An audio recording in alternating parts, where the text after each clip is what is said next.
Day in My Life, Episode 2! I start my day by working and yung sister ko pumunta sa house ngayon because we're currently working on a project and she's here because ipepresent niya sa akin yung new project namin. So basically, kung paano lang siya i-run and yung mga prompt. And sinasabay ko siya while working on my full-time job. And currently, it's 5 o'clock in the morning. So, wala pang tao sa labas this time.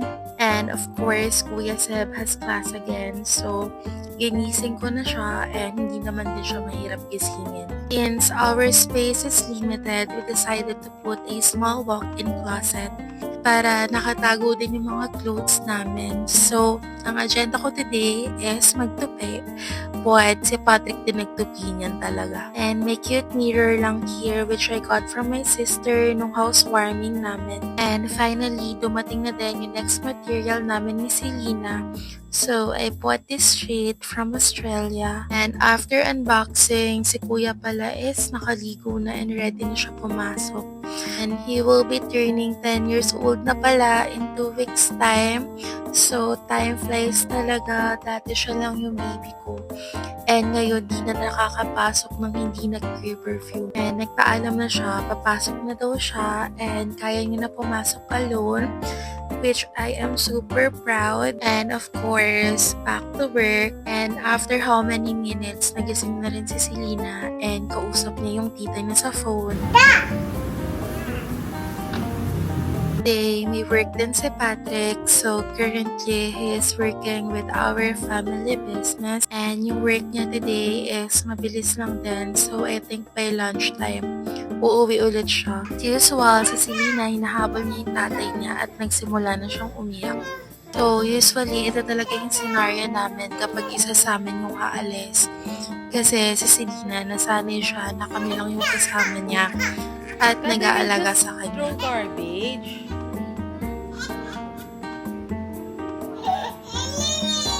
Oh, let's go na.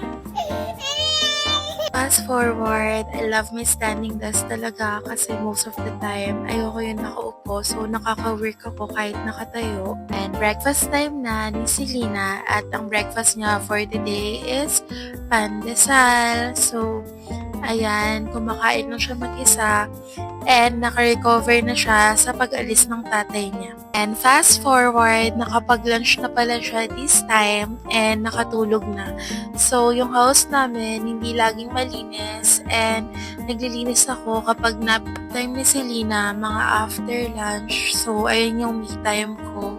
Medyo late din pala ako nagising kanina, so di ako nakapaglinis ng kitchen and ngayon ko pa lang din siya gagawin. And of course, my favorite thing to do is maglinis ng sink. So far, ito talaga yung favorite ko, yung paglilinis ng sink. So, I really find this relaxing and satisfying. So, nare-relax talaga ako kapag naglilinis ako ng sink. So, quick story lang, kapag naglilinis ako while si Lina is napping, lagi ako nagmamadali. Kasi nagigising siya and we're exclusively breastfeeding pa din. So, ayun. So, pag nagkinanap niya ako, nakahiga na lang kami the full time. And luckily, hindi rin naman siya nagising. So, thank God, medyo madami akong magagawa for today's video. My next agenda is lilinisin ko naman tong condiment organizer namin. Kasi hindi may iwasan na madumihan siya every time na ginagamit. So, I make sure to clean this as often as possible. Finally, malinis na siya. So, yung gas range pala, skip na natin siya kasi nalinis na siya ni Patrick. And this part of our house is dito yung mga stocks, medicines, snacks, and other stuff. Ang routine din pala namin is every market day, I make sure nililinis ko yung ref namin para ready na siya for new stocks. So, of course, what I do is first in, first out. That works for us talaga. Napacheck din pala ni Patrick yung laundry niya. So, ever since, siya talaga nakatoka dito. Hindi ako marunong mag-operate. And this area pala is already clean na. So, malinis na siyang tignan. And pag-uwi pala ni Patrick, bumili siya ng 1 tray of eggs. So, super lakas namin sa eggs. Like, 3 to 5 days lang to. May tumawag pala na rider, so may delivery daw ako. So, let's unbox it. Ito pala yung sikat ngayon na tote bag, yung Trader Joe's. So, mura lang talaga siya abroad. So, overpriced siya dito. I think reseller selling it for 700 to 900. And of course, more packages to unbox. First parcel is straw siya kasi need namin siya kapag nag-ice coffee. Our second parcel is, I think, ito yung decoration ni Kuya Sebi for his birthday. So, ayaw niya na talaga mag-decorate. But as a mom, parang nakasanayan ko na mag-decorate. Kahit simple decoration lang, every birthday niya. So, ito lang siya. Our third parcel is yung shirt curtain. Before, we had this na, pero I decided to buy again kasi gusto ko maliwanag yung living area namin. Before kasi, baby pa si Selena. So, yung curtain namin is blackout curtain. So, we will update you kapag nalagay na siya. Our fourth parcel is yung mga duster ko. So, I got 3 modern dusters. So, ang cute na mga design niya and gusto ko nakaganito ako sa bahay. Parang ang klase lang yung tignan. Our fifth parcel is yung kinetic sun ni Selena. So, we will use it for our activity. And that's it. And it's already 3:30 in the afternoon. So, si Patrick nandito na siya sa house. And ngayon pa lang siya kakain. So, gusto niya ng breakfast food.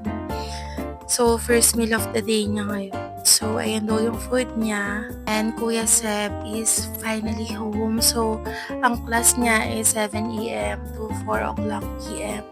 So, pagod na pagod pa siya this time. They are gonna wake up Selena. Dahil bored na ang kuya at miss na si Selena, gusto niya nang gisingin si Selena.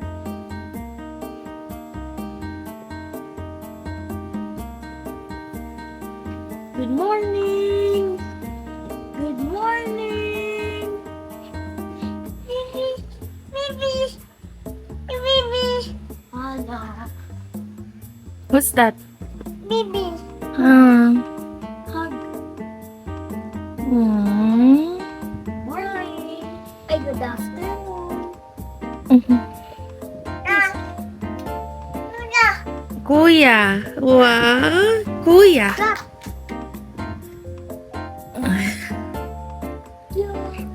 Good afternoon. Yeah, can I sleep? Sleep? All done! Kiss, kiss. Baby! Baby! Yes. Hello.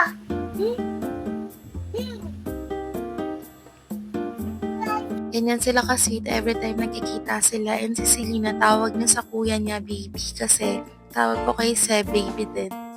Gusto daw ni kuya mag-movie marathon. But today, we're gonna watch something scary. The new Welcome Dairy from Pennywise. Ito pala yung request ni kuya at hindi rin namin siya natapos kasi na-bored kami. And because it's finally weekend, ayun, namili na lang sila ng iba nilang papanoorin. At nagsampay na rin si Patrick kasi ito talaga yung nakatoka sa kanya ever since yung pagsasampay niya. And si Selena, of course, nakabuntot na naman at naglilinis ng terrace namin. While nasa labas sila, si Kuya naman naglalaro ng toys niya sa loob. Si Patrick, nagluto lang din siya ng ham and ng fries for our merienda. I-spray din pala ako nito everyday sa house kasi ang gusto ko sa house yung super bango, like parang nasa hotel.